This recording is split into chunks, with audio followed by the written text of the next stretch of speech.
fellow Toastmasters and most welcome guests. The Vietnam Wall defined my generation. And the first time I went to the wall, I was flying into DC to work, and a girlfriend of mine from that era who lived in Pennsylvania drove up, picked me up at the airport. And in the night and in the rain, we went to the wall. And it seemed a most appropriate way to see that which represented the tumultuous time of our youth. And we stood there, solemn, respectful, remembering.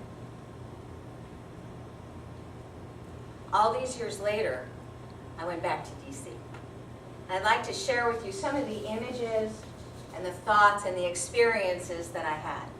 And the first day, just this September, and so the first day was just the most perfect day.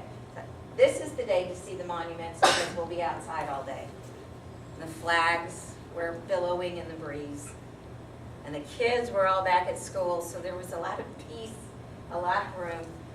And we walked, which seemed like an eternity. We came to the wall again.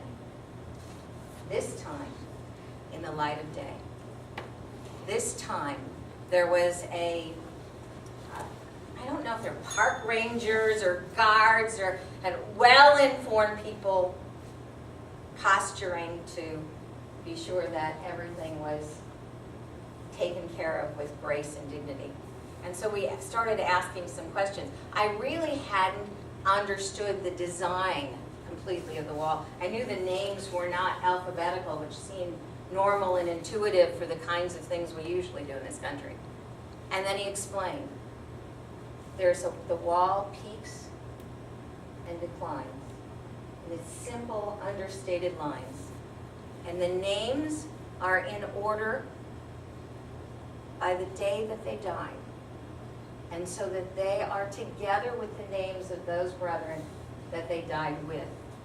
And the crest of the wall is the escalation of the war and the de-escalation of the war. So it follows the path of the war. And all along the wall were items that were left. Letters laminated for all of us to read. You were my best friend. I'll never forget your laugh. And a little doll. Even all these years later, people return to remember. And we stood in what felt like a sacred and holy place. There was a woman my age, dressed like any other tourist, alone, who came up to the wall. She was probably a wife or a girlfriend. And I just watched. Couldn't help myself in this very public place.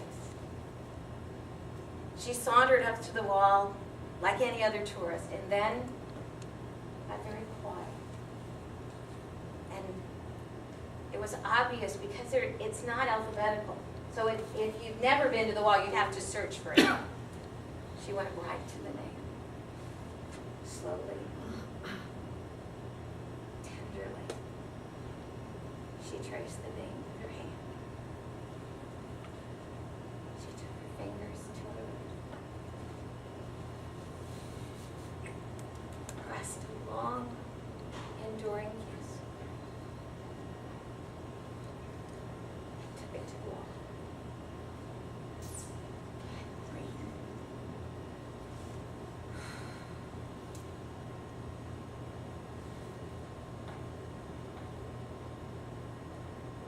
Witness to her pain decades later. And what a statement of what really this wall is. Each individual person loved and lost by so many. That's the first image. the second image from there, we went over to the FDR Memorial. The FDR Memorial is a huge, rambling thing, and we representing all four of the administrations. And the biggest thing that stands out are the engraved words on a huge wall. Fear is the only thing that we have to fear. Fear not. Do not panic. And as we moved around, we saw the bread lines. We saw a tumultuous waterfall over granite rock that represented the works projects and the Tennessee Valley Authority, where they were harnessing the electricity that during his administration he recognized we have to put people back to work, and did that in public works.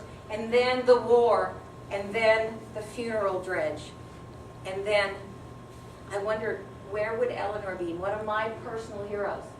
And there she was, a statue dedicated to Eleanor, not as the First Lady, but as the first U.S. delegate to the UN. There she was, a working woman. Respect for women. And the third image that will stay with me forever, I'm flying home on the plane, and I'm sitting in the first row in the bulkhead.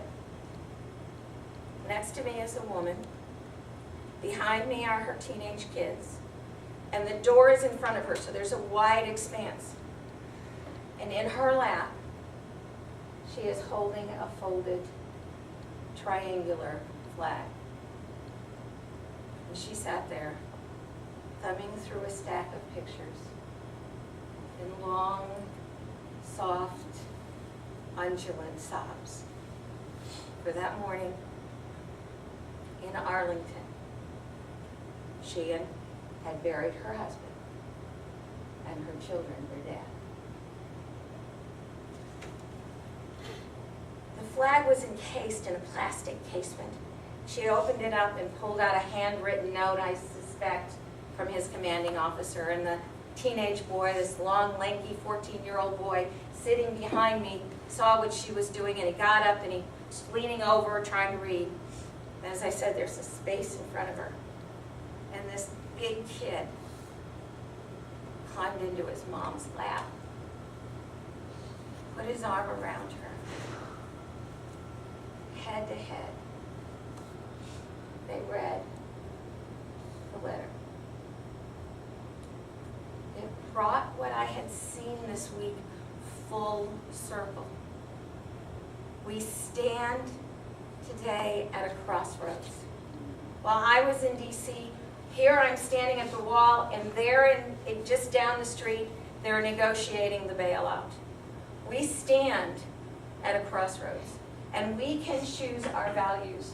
We can choose to honor and remember, or we can choose to give in to avarice and greed. We're standing at that matrix. And we need so desperately to remember the lessons from the FDR administration. Do not panic. People must have work, harness energy, and honor the contribution of all people. And that was my vacation to DC.